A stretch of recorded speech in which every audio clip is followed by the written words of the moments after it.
Good afternoon, everyone. I'm Julie Kennedy. I'm the Director of Library and Media Services.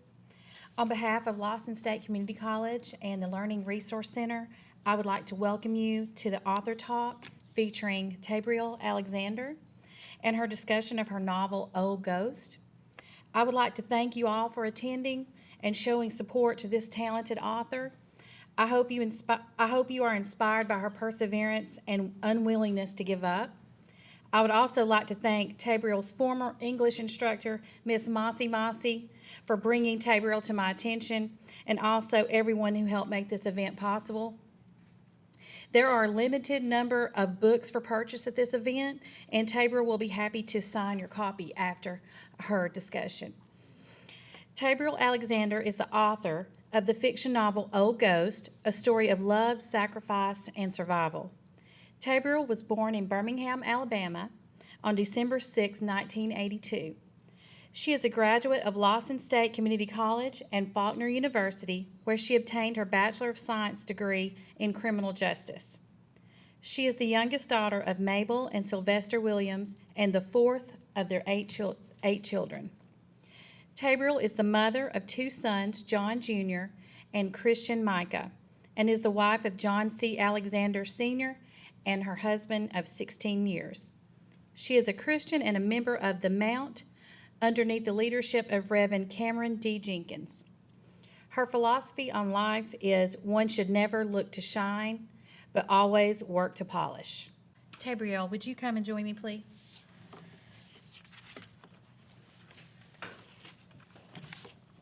Okay. Let me give you this. First I have this.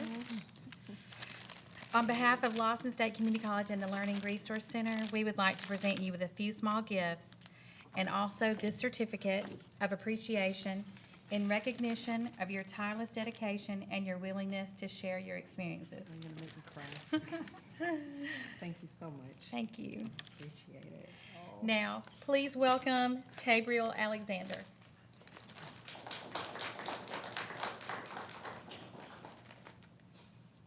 Okay. So if I wanted to walk, I could walk. Perfect. How you doing? Good. My name is Tebriel Alexander. Typically, people struggle to say my first name, so if it's a struggle, you're welcome to say Tay or Tay Alexander. I'm not offended. I am I'm without words at this point. I can't be without words. I have to talk, but just in my heart, I'm totally overwhelmed with joy to stand on one of my favorite campuses, Lawson State, to present some things that I never imagined in the world that I would ever be graced to do, and that would be presenting a novel. I thought about this event for days, for weeks actually, about how I would start, what I would talk about, where I would go with this. I had memories. I had so many things that I just wanted to discuss concerning the matter. And I think back to Tebriel in 2003. I think about that young 19-year-old girl who was pretty much on a quest to be somebody, okay? The question of what do you want to be has been consistent in my life ever since elementary school. And I'm pretty sure by a show of hands that throughout your life you've heard that question of what do you want to be when you grow up? What do you want to be? And I remember the first time I'd heard it, it was a very weird question because I was sitting in my kindergarten class and Jerry Tracy from the News, he came to visit us and he asked that question. He said, what do you all want to be when you grow up? And now I'm listening to my peers and I'm like, what do you want to be? What do I want to be? And you have people that are saying they want to be teachers, they want to be doctors, they want to be firefighters, they want to be so many things. And I'm sitting there like, I don't really know how to answer this question because I've not yet dreamed. I'm just in the kindergarten, so how do I supposed to answer this question? So this question will still consistently be imposed as I go forward into middle school, as most of you guys have heard, and then into high school. I remember by the time I got to high school, the question of what do I want to be when I grow up was imposed, and I was in the 11th grade at that point, and I'm looking at like my 20-some-odd classmates, and everyone, once again, just like in elementary school, is popping up with these wonderful, illustrious careers. And I hear the doctor, the scientist, the lawyer, the judge, everyone wants to be something that has great notoriety to it. Well, I'm sitting there in a panic, and I'm like, I don't know how to answer the question still. I got one more year left in high school, and I don't know what I want to be. I got to be something important. I got to be something with tact. I got to be something that I will be known for. And so I'm in the 11th grade in the roles and is going, and my literature teacher at that time was Dr. Shields, and Ms. Linda Shields is just going up the roll, and all my classmates are answering these questions. And I'm on the last row, I'm 3 seats back, and it's almost my turn. And I'm like, what am I going to say? I got to say something. But in my high school, I was known as an artist because I am an artist, and that was my first love. And she gets to me, and I said, okay, Tay, just say exactly what you like to do, and maybe this will make her smile. So I say, all right, I want to be an artist. Wasn't sure about it. It just sounds good. And she smiled and she nodded. I said, okay, I have officially been granted a pass. I'm going to be this great artist. Everybody know I can draw, so why not? Let's just see it. But I wasn't sure still. So I would leave Fairfield High School, now preparatory high school, and at this point, I'm going to enter into Lawson State Community College. I'm going to enter in with a horrible GPA. I'm not going to mention it yet because there's a story behind that, okay? But I will enter Lawson with a horrible GPA, and I will come to Lawson holding my breath like, okay, I got to go and be something, but would this school actually like me anyway? Would they accept me? And when Lawson says, you are accepted, I'm like, great. I get into Lawson State Community College. I got into somebody's college, finally. I didn't think I was really worth going into college because of my former years, okay? So I get here, and I say, I'm going to go be somebody, right? Freshman in college, and I'm taking English classes and math classes, and I'm on the quest to be, and I said, I'm going to go into psychology. It sounds great, okay? Starting psychology, I love the things I'm learning in psychology. Okay, and I get to this particular teacher's class, it will be Miss Sherry's class, and she tells a story that I never forgot to this day, but this story will actually answer the question of what I want to be, but I will understand the answer to my question when I'm pursuing my bachelor's degree. It's how long it took me to answer the question of being. Miss Sherry would tell the story that she used to drive this red Miata, right? And she was in the Wendy's drive-thru. And this little girl walks up to her and she said, hey, what kind of car that be? This is how Miss Sherry was like, what kind of car that be? And she said it tickled her so bad because she understood that the young lady really didn't understand what she was asking. What kind of car this be? And she began to break down what it is to be. And she said to be is to have a state of existence, to be able to go forward without the need of someone or something driving you forward, making you function. You're able to be. She said the car is not a being, it's a thing. It can't function without someone inside of it driving it. So to be is to have a state of existence. And so I began to get the answers to my question. Okay, if I become a lawyer, does that make me a lawyer? Or if I become a doctor or a teacher or whatever it is that I'm questing to be, what would I be if I'm no longer that? How would I exist if I'm no longer those things? Okay, and so I began to answer my question. It's not the case of being or becoming. You're already a human being. It is what do you want to do? That was the way I wish the question was asked, because I wouldn't have ran around in circles, jumping from major to major to major to major. I would go from psychology, sociology to social work to just going because I want to be. I got to be this great thing. And I'm like, I don't know what I want to be. No, what do you want to do is the question. What do you want to do? How do you want to give back? How do you want to affect society around you? How do you want to affect the little kid that's going to come up and look at you and say, hi, what is your name? What are you going to do? How are you going to be effective? So the quest of the book itself becomes about being effective. It's not a advice book per se, but you take from the book what you will, because it's a novel. It's a fictional novel, and it is not based on one individual person that I know personally. It's a collective of just experiences that I've seen in the lives of different people that I've encountered, and was able to just make up these wonderful people in my head. So before I go and dive into the book, I'm going to give you a few more steps. I know I kind of did a quick fast forward so I can hit this thing about becoming versus doing, because doing has to be your purpose behind everything that you encounter or what you embark on. What do you want to do? Okay. Now, I think back and I began to think about how I wanted to approach this subject, and I'm going to reveal to you guys in a minute exactly the quest of this book. I go back to the one thing that I was famous for as a little girl. I love dolls. I love them. Barbie, I didn't care if the hair was matted. I didn't care if she was dirty. I didn't care if I had to put a sock on her for a dress. It was my favorite thing to have in life was a doll. And everybody knew it. Well, I have a sister who is a year older than me, and my sister, who is tough, would take my dolls and just snatch the head off my dolls. And I'll look at her like she was Satan. And I was like, why would you touch my doll? This is my world. Why would you take the head off of my doll? And so I would get mad and I'll go scream for my mom, but before my mom can get there, my sister snapped the heads back on my dolls. Okay. And so I'm like, why would you touch my life? This is my world. So I would have like make-believe sessions with my dolls. They're having conversations. And this is my little world. You know, I'm 6 years old at this time. So this is my world. I love my dolls. And all of a sudden, my parents would divorce. My family would be split. I wouldn't see my sister as often, although we're all belonging to the same parents, but I would go and I would live in a place, would go from a bed to a floor. And my world is changing. And as long as my mom is with me, all is well. Mom is where my home is. Or if mom is here, if she's on the couch, I'm fine. I'll sleep on the floor in the pillow. That's fine. But I remember I always still had my dolls, and I'll still play make-believe. Until one day, someone decided that they would break into my little make-believe world and ruin it. I would play with my dolls, and I would hear a voice that would say, why are you talking to your dolls? You're crazy. And it would be worse than that. It's just, that's the clear form of how it was said. But it was said in such a mean way to a 6-year-old. Why are you playing with dolls? Why are you talking to your dolls? And they would curse me for talking to my dolls. And I thought they were so weird. I'm like, what did I do wrong? I just like dolls. And slowly but surely, I began to become ashamed of my dolls. So I started putting my dolls away. And I said, well, I guess I got to find something different to do. And I go from playing with dolls, trying to figure out what is it that I like? Because obviously what I like is not good enough. Let me put it away.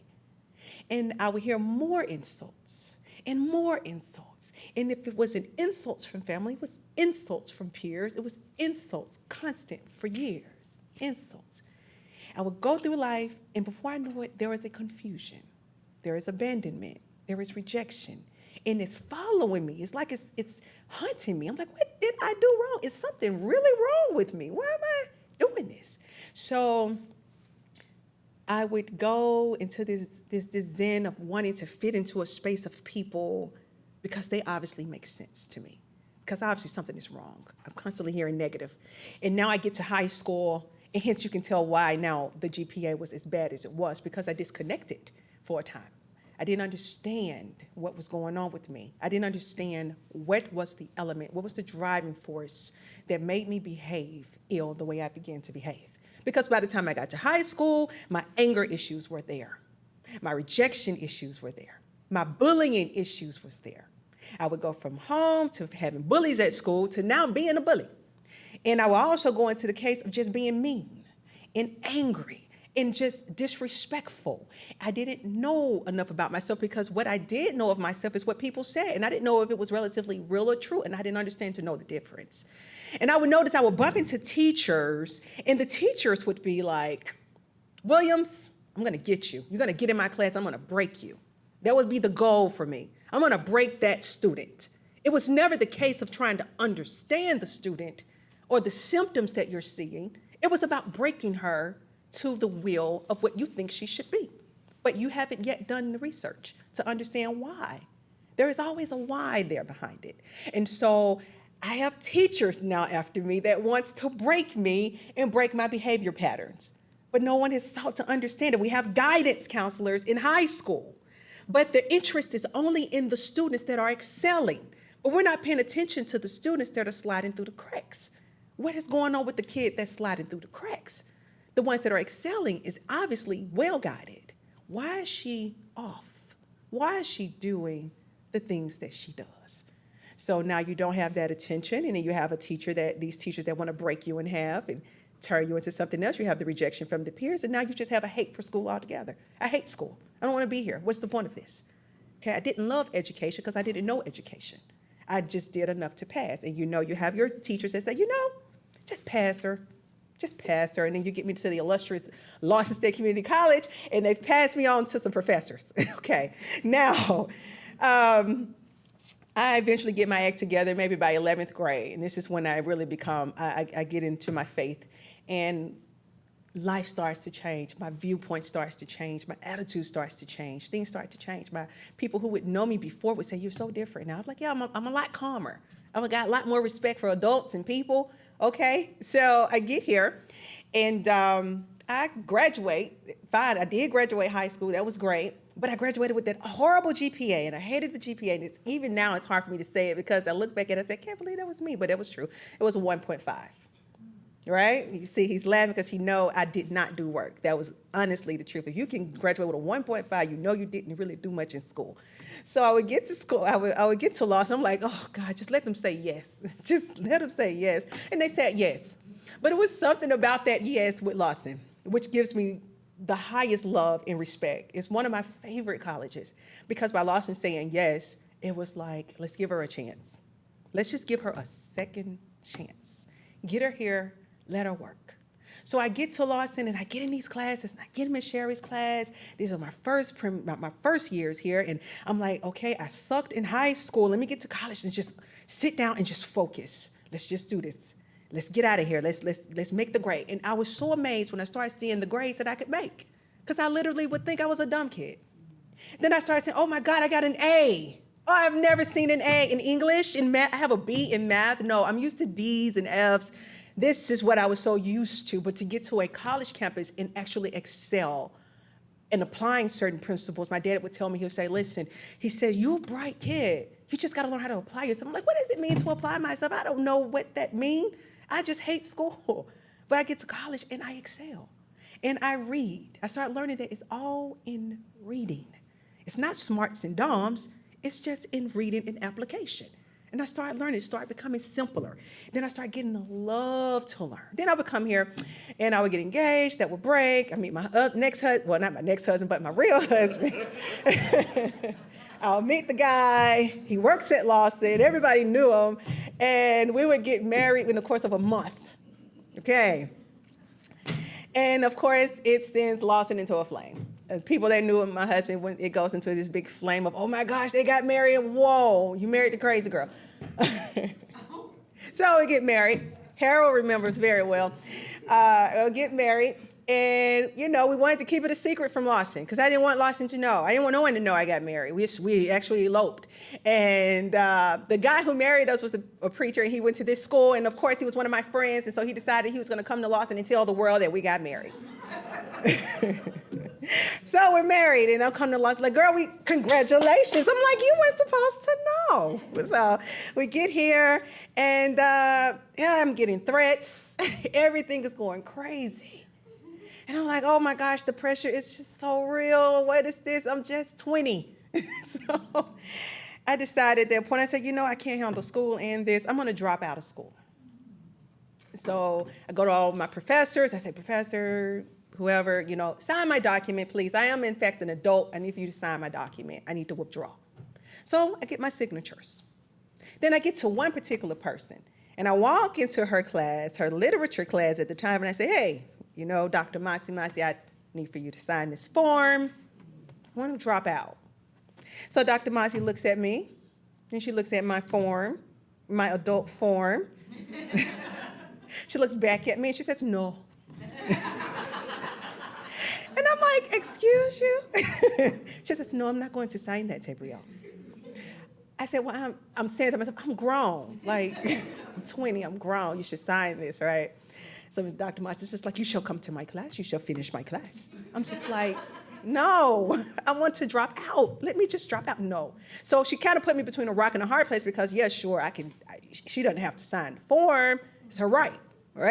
But at the same time, if I miss her class, I'm going to get a 0, which is going to kill my nice flowing paths up higher than a 1.5 GPA. So if I drop her class, I'm jacked either way. So the 0 is going to bring me right back down to a 2. And I'm like, I worked a little too hard to get that.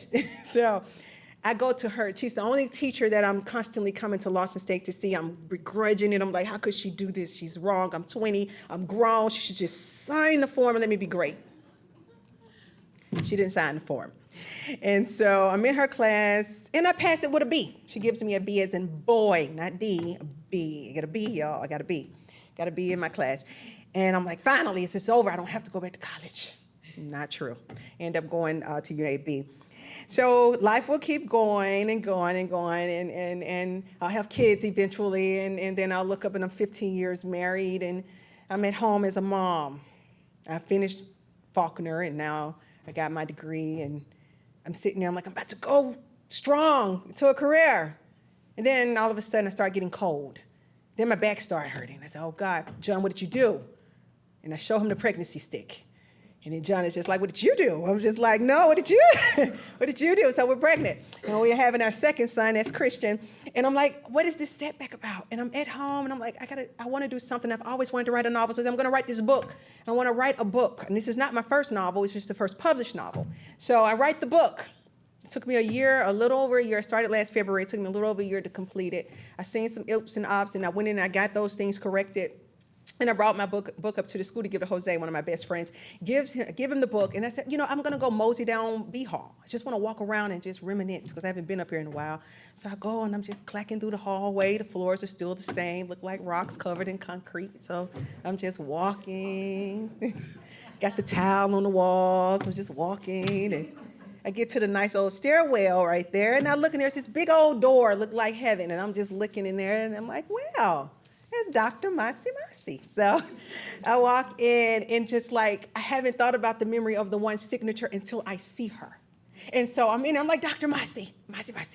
And she's just like, Tebriel. And I sit down and I hand her my book. I wasn't coming to show off the book. I was just wanting to reminisce the hallway. But I sat down with her and we both sat there with tears in our eyes. And I'm like, oh my gosh, I was going to drop out of my literature class and I end up being a lover of literature. I ended up being a writer. I was going to drop a writer's class, and I'm looking at her face, and she said, Tebriel, this is why it's worth it. It's worth it because I get to see my work. It's something about seeing a mother who has gone through carrying a baby for 9 months, and then she goes through labor pains and sweats and weight gain and darkness or whatever goes on through your body, and then she gets to that delivery table to push that baby out, but the baby dies. It's a bad pain. I don't know the pain directly, okay? But I've heard the stories. I see that as also as an adventure for an educator.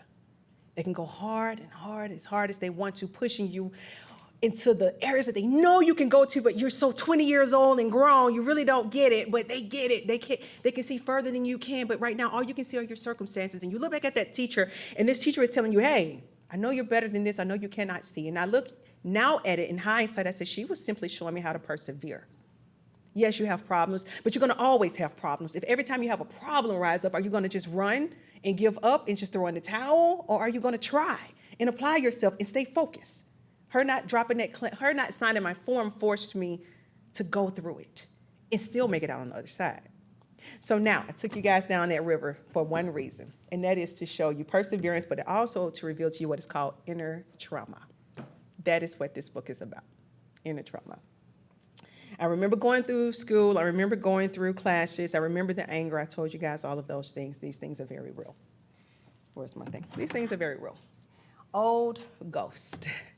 It's a past. It's your past. You ever meet somebody and they act in certain ways and you just wonder why, for real? You have a real wondering of the why. I'm the person that has to have a why behind everything. Why are you this way? Why did you say that? Why did you act like that? Why do you do that? I wanted to answer the question of why with this book. So in my world, I've met women who have been raped. I've met women who have been battered. I've met men who have been battered. It was very shocking to hear that men can get battered as well, but when you look at it, it is one and the same. As women, it's a lot more sensitive towards us because men are seen as strong, and women were oftentimes snapping and say, oh, it's just her being a woman. No, it's still domestic violence either way. But I've met my share of people. I've met those who have watched their mother die at the hands of their father. I've met just so many different types of people, and every time I meet them, I just always want to resolve the problem, but I know I can't do that. So all I can do is listen and try to be effective as possible. So in this story of Old Ghost, good.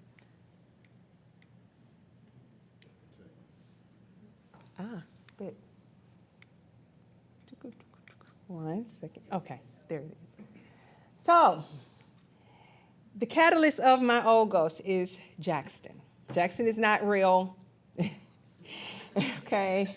He's just fear, okay? When they say fear is just false evidence appearing real, yeah, this is Jackson, right?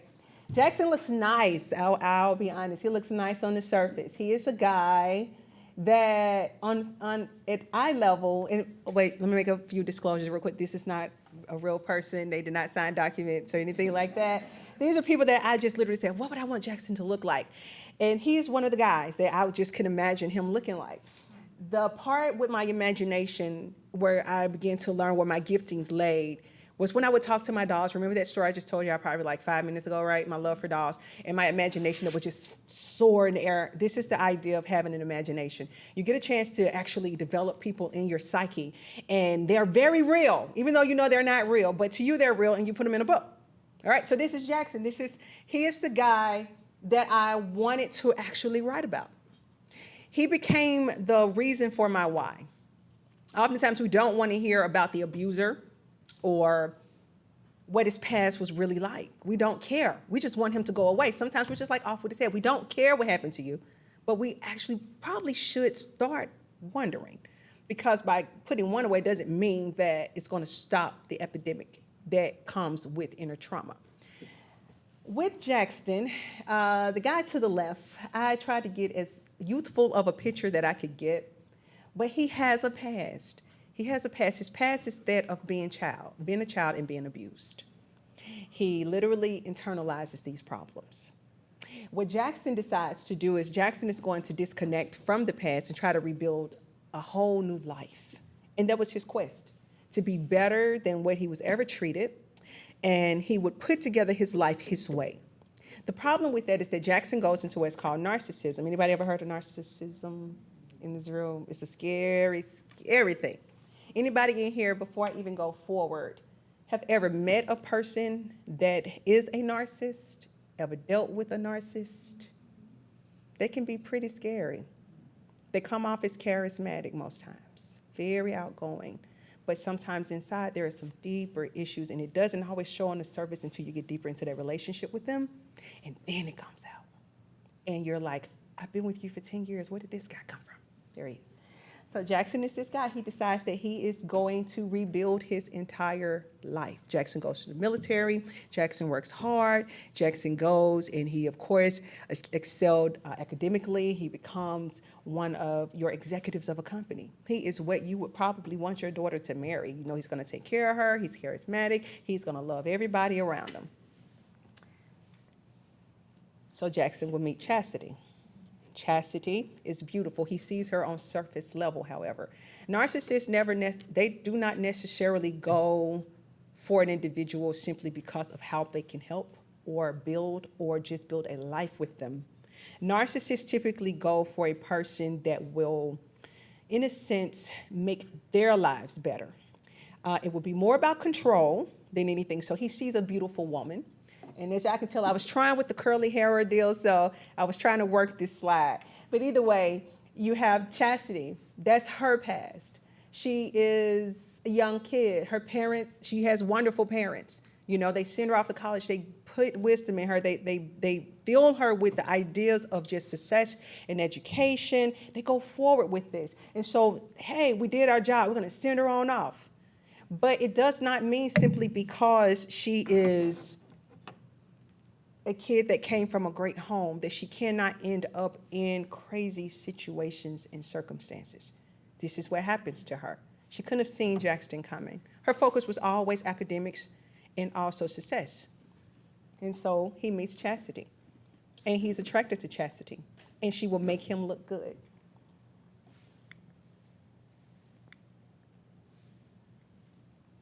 So he marries her.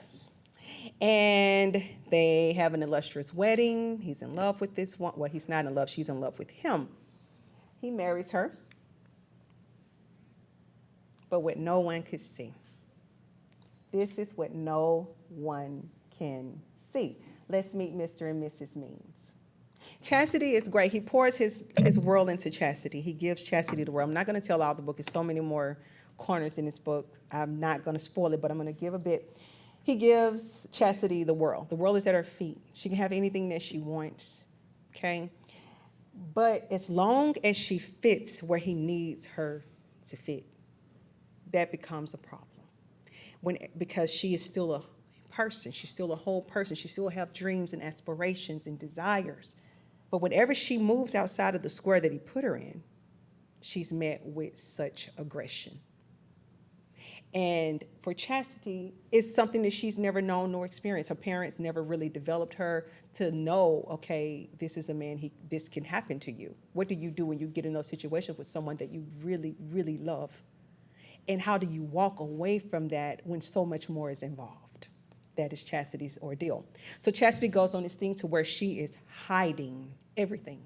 She hides the abuse. She doesn't walk away. She's not necessarily sticking around so that she can change him. Typically when women, and I'm just speaking as a woman, but I can tell also as men, when you stick inside of certain relationships, it's not the quest for you to change them, but what you want is for the love that you have for them to affect the change that they necessarily need.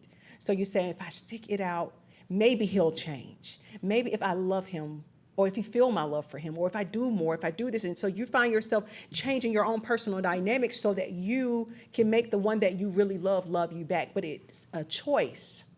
And so you'll find yourself becoming less and less of who you are, which is what happens with Chastity.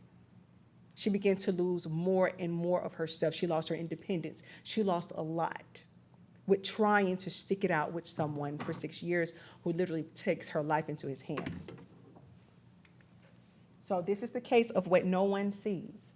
Everyone sees the pretty. Everyone sees you at the barbecue. Everyone sees you hugged up. Everyone remembers the wedding. They remember how you danced. They remember so many more things, but they don't see what's going on behind closed doors. You have become a master at hiding your bruises. You've become a master at putting on fake smiles. And a lot of time for people who have gone through domestic violence, people who have suffered other types of violence, because it's not always physical.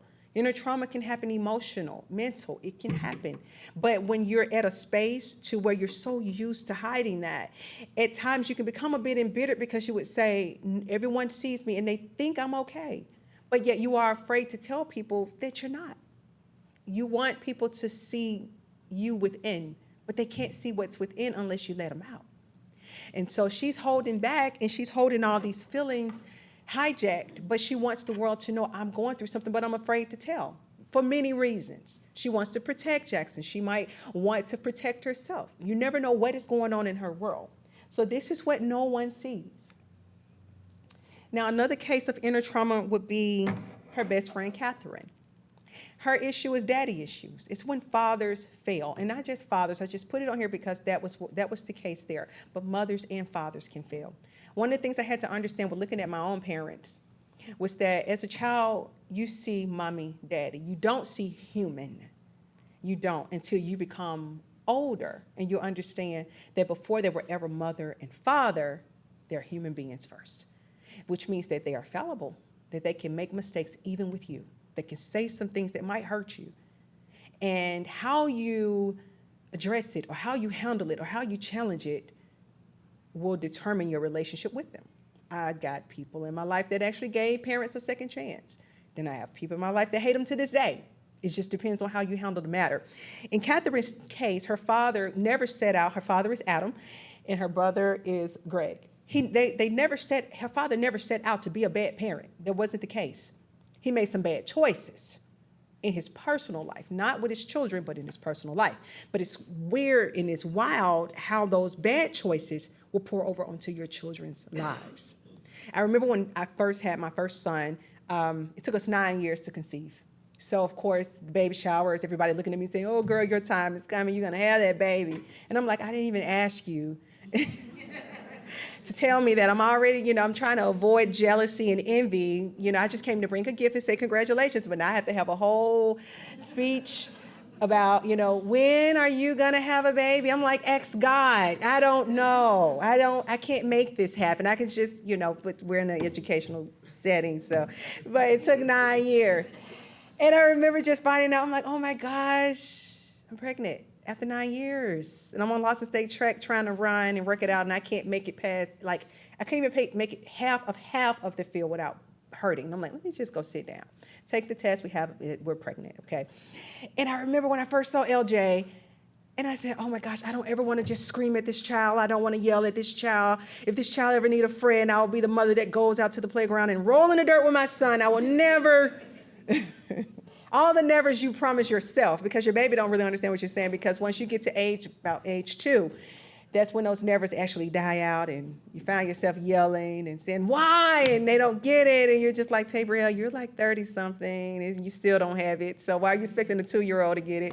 So I had to learn that. And it's the most hilarious thing. As parents, you never really set out to be bad parents. And I don't think there's bad parents. I just simply think there are human parents that make human decisions. And these are the decisions that typically will mold us into being the persons that we are until we come to grips with what happened. Adam, of course, in this book, there is drug addiction. Adam makes a great statement. I'm going to try not to tell too much, but Adam makes a statement when a question is imposed on him on why he made certain choices. And Adam says something that taught me a lesson. That's the amazing part about writing. You learn lessons from things you didn't know, but you kind of know because you're sort of writing the book. But the question is asked, and Adam would say, well, it depends on the Adam that you're talking to. He said, if you ask Adam pre-addiction, I would probably call you a fool. I would never do it. I'd probably ask you what kind of drugs you're on, He said, but if you ask addicted Adam, I'd probably say, it was just business. This happened. This, that, and that happened. But if you ask post-addicted Adam, I'll say that I was foolish, that I was selfish. So he showed me in that quest of the different people that you can be at different stages of your life. I began to tell my friends when we would talk, I would say, listen, it's amazing how physically we're one age, but in so many different areas with so many different ages. Your maturity level, okay? There are some people in here who probably have the mentality of a 65-year-old when it comes down to finances, and then there's somebody else that might treat finances like you're 14. Like you just got money, you're supposed to just spend it. That was probably like one of my problems because I was never taught about savings, but I had to learn through my husband, who was quite well mature in the credit area when we married. He was they beat it in him, like good credit, good credit, good credit. I'm just like, gosh. They didn't teach you nothing else but just credit, But, they pounded it into him because that was his maturity level. But there are other areas where I kind of got him. And he would say to me, Tebriel, you're so smart. I said, well, I don't think that. I just think I like to read. And so with that, Adam would answer a question for me. Why do people do some of the things they do? It's simply because of the level of their maturity at the time.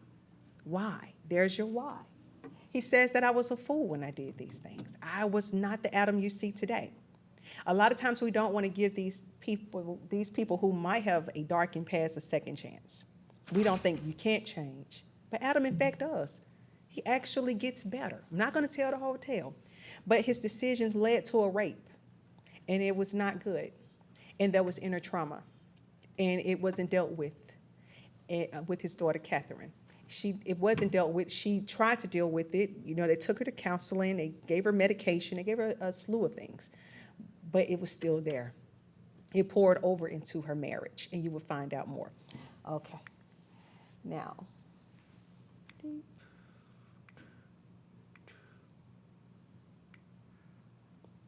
meet Ann. Now, before I told you guys about Jackson, and Jackson had some issues as a child. Ann is Jackson's mom. There is something that happened in Ann's life. It was a decision that Ann made. And Ann's decision poured on over to her son, who internalized it. And it came out in his marriage with his wife. Hence, I told you the abuse started. Ann did not make a wise choice. It had to deal with a case of adultery.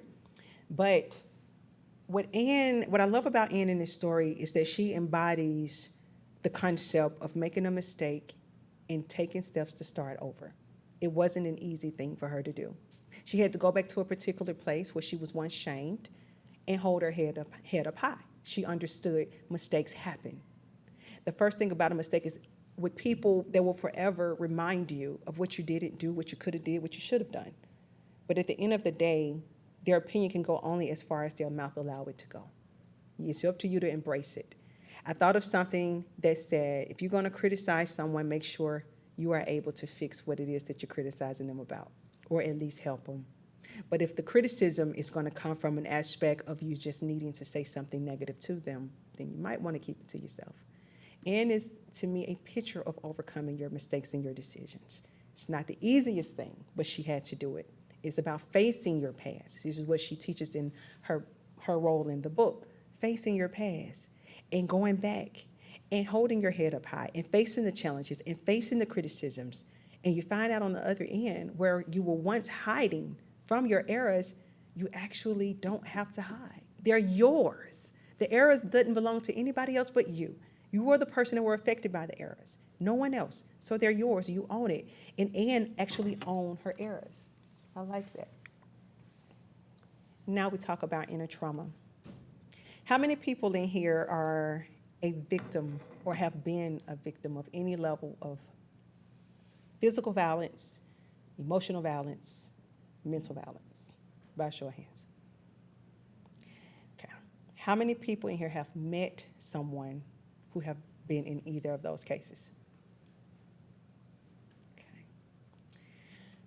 How many people in here are still battling the effects of that violence? Okay. Whenever you hear someone say to you, let it go, how does it burn? How bad does it burn? Pretty bad. Because they're not you, right? Exactly. When people say, well, that's the past, it doesn't feel like the past because they feel like it just happened. I found where a lot of people would get tired of hearing people repeat it over and over again.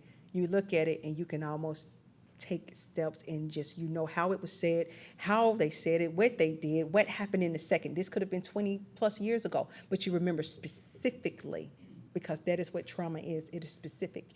When you look at a hospital, they have certain units, right? You have ICU, you have just regular emergency, and you have other areas. ICU is typically made for that area of people that has some of the more sensitive, the more fragile injuries. They have to have certain attention. They can't come in contact with certain things. They have to be isolated, right? Okay. The hardest part about this is when the injury is not physical, when the injury is internal, when you've internalized it, when it's hard, when it's harsh. Is there an emergency room for that? Is there a space where you can go and say, I need treatment? Is there a pill that you can take? Or is there a shot that they can give you to make it better? Can they put a cast on your feelings? Is there a cast for your feelings? Is there a metal that you can replace that bone or that break with? There's nothing.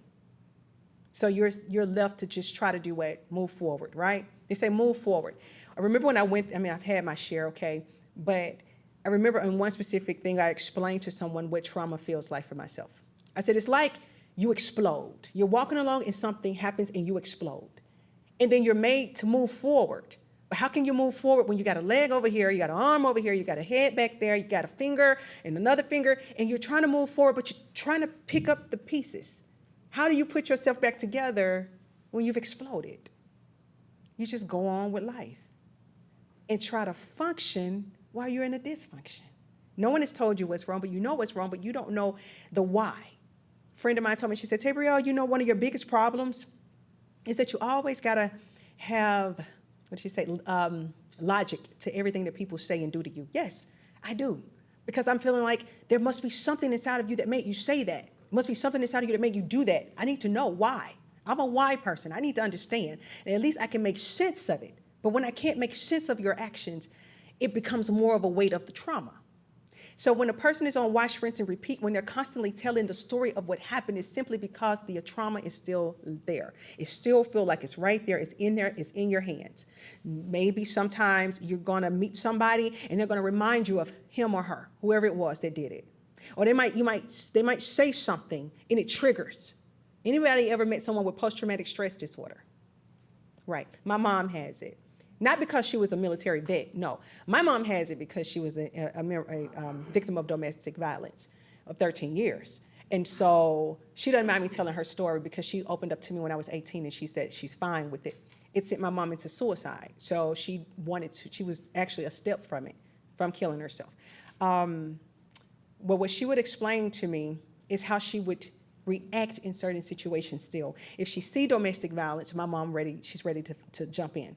Or if you say something a certain way, it triggers things inside of her and she turns into something different. It's post-traumatic stress. It's her snapping in and out of person. It's her not wanting to be around a certain element or a certain environment because it reminds her too much of it, and so she has her guard up. To this day, she doesn't even want to be married again. She said, I would have loved to get married, but going through that marriage, I don't want another husband because this is what is in husbands. So she's taken it and she's put it all in a box. And she said, this is what it is. I don't want it. If this is what it's going to bring me, I don't want it. And she said, you know what? She said, you know about men? She said, you just take them off, put them in the bag, shake them up, pull them out. You're going to have the same man. All of them are the same. And I would say, Mom, it's not always true. I've met some great guys. Nope, put them in the bag, shake them up. Yeah, I love my mom because she has some of the craziest sayings, but it's so funny because she'd say, I wouldn't take them back if they dipped them in gold and I could spend them. I'm like, Mabel. But she has inner trauma. And people say, well, they actually say, well, why does your mom smoke? Your mom smoke a lot because of the trauma. It's how she's decided to cope with it through that. Not an easy thing to accept, but it's truth for her. It's real truth. So I can't tell a person who's gone through trauma to get over it. I can't. Whenever they come and they sit by me and they want to talk, I'm like a sponge. I would sit there and listen for hours to people tell me what happened. What happened, baby? Okay, I know I can't fix it, but just tell me how it happened. Did he said that? Like, that's me. I will sit with you as if I am your guidance counselor and literally try to figure it out with you. And even if I've given you all the advice in the world and you come right back to me, you want to talk about it again, I'm just right there by your side like, girl, here's a shoulder. Let's talk about it, But inner trauma is a very real thing. And a lot of times you may not know why you may do the things you do or say the things you say. Like I told you guys, I was a very angry kid. Well, I was angry because all I heard was negative consistently. Insults, rejection, abandonment, division, a marriage breaking up, and your family dynamic changes. That's traumatic for a kid. And she doesn't know that she's going through trauma. You're uprooted and you're put into a different space where you're constantly bombarded with what you're not and what you are. And no one is there to give you a different perspective. They're not saying that it's not what you are, this is what you are. Where you are ugly, no one is coming back to say, you're not ugly. So I remember by the time I would get to maybe the 10th grade, I look in that mirror and I'd be like, she's just ugly, God, can you give me a different face? I would like her nose. I would like her hair. And if my body could look like that. And so you would understand, okay, why does she feel like she feels? This is why. Inner trauma. Not knowing how to deal with it. So school was nothing. So I decided that I'd, okay, there we go. It's fine. I would look at inner trauma. I love the picture. It was like one of the best pictures I could actually find to express how a person could feel inside. When children are abused, they don't know who to cry to, who to run to, who to tell, how to tell it, if they should tell it. They don't even know what's happening. They just know it hurts. And they bottle that thing up inside, and it comes out a different way. And not just children, women, men, any person that's going through those different changes in relationships, they would blame themselves. They don't know why. But these are different signs, different things that can lead to inner trauma. And you see falls, exposure to violence, sexual assault, sexual abuse, sports injuries, extreme poverty, kidnapping, sudden death of a loved one, adult children of alcoholics, vehicle accidents, harassment, domestic abuse, natural disasters, police brutality, war and combat injuries. Notice that war and combat injuries are the last on that list because I believe that it was the only way that people was identifying inner trauma without also looking at the other things that have led to other incidents or have led to the inner trauma. They put the war and combat injuries at the end. I noticed that. But all of those things are real. When I think about people who've been raped, I understand that it feels like death to them. Sometimes they have a struggle in a relationship. Marriages fall apart because they can't cope with what happened. Whenever their husband touched them, it feels like what happened when their dad touched them. They can't cope with it. Their mind goes right back to it, even though they know it's not their dad, but this is what it reminds them of.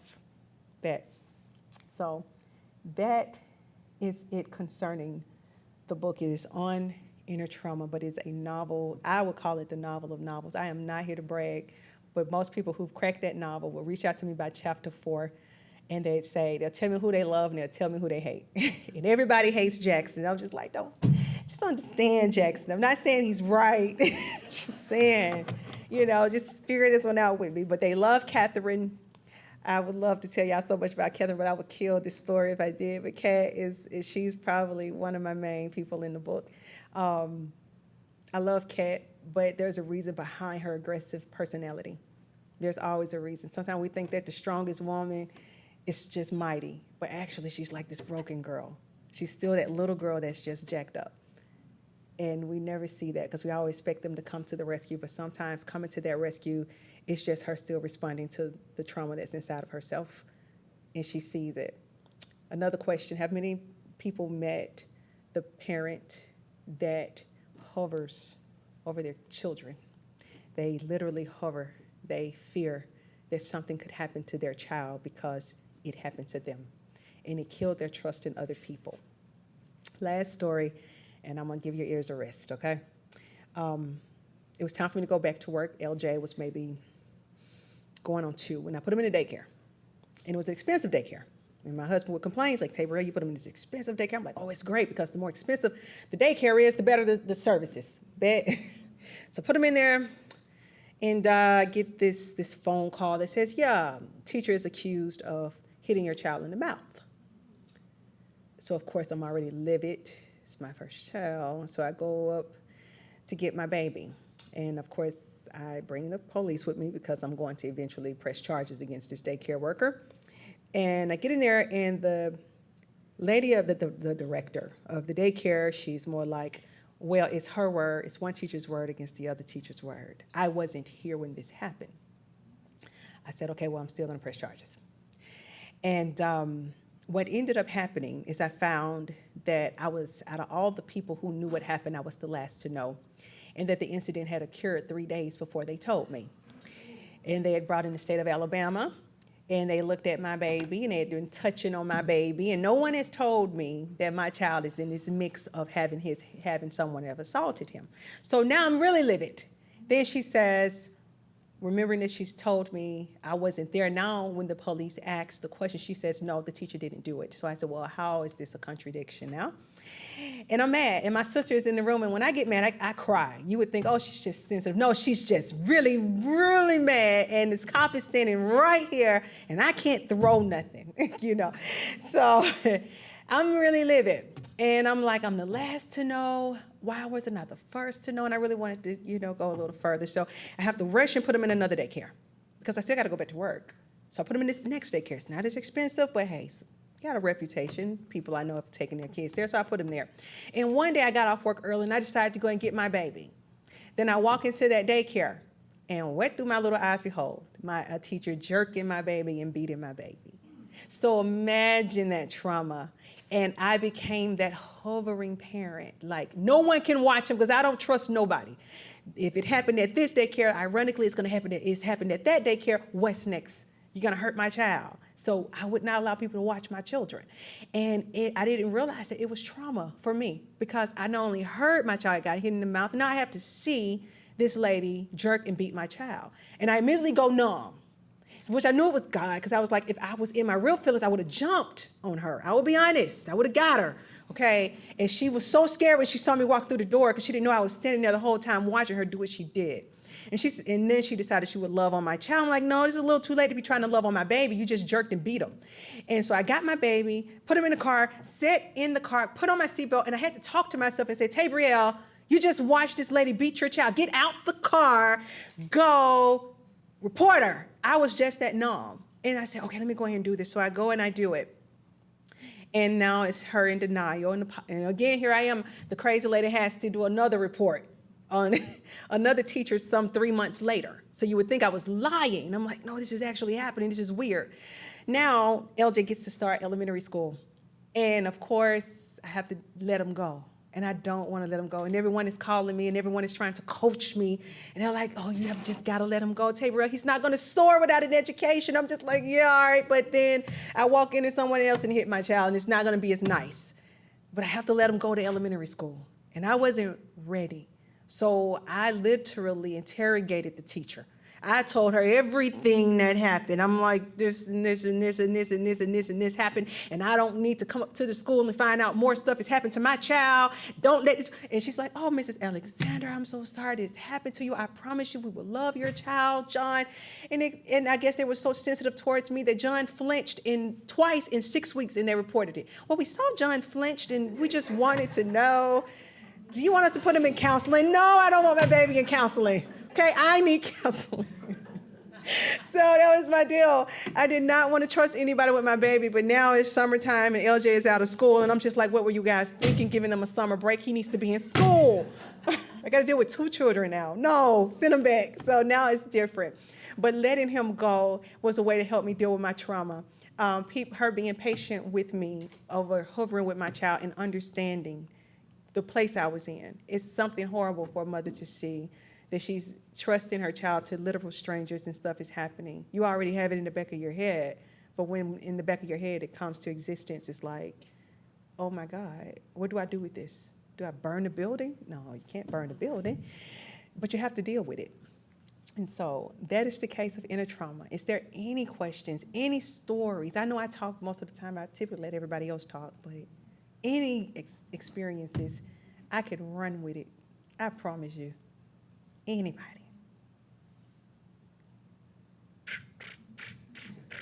No. But please. When I met you, you mentioned something about law school. So Yes. I was wondering if you were pursuing that. Absolutely. Yes, I am. I have to take the test to get into the law school. So I'm studying, in the process of starting my studies for that. I do want to go to law school. I do want to be a lawyer. I was in love with criminal justice well before investigation discovery came out, okay? So I was not one of the ones that just watched that show and decided that I was going to be great. But yes, I do want to go to law school, and I do want to study criminal law. I would love to be a defense attorney. As you can tell, I wasn't trying to defend Jackson, but I just be like, let's just understand the kid, what happened. So yes, I do.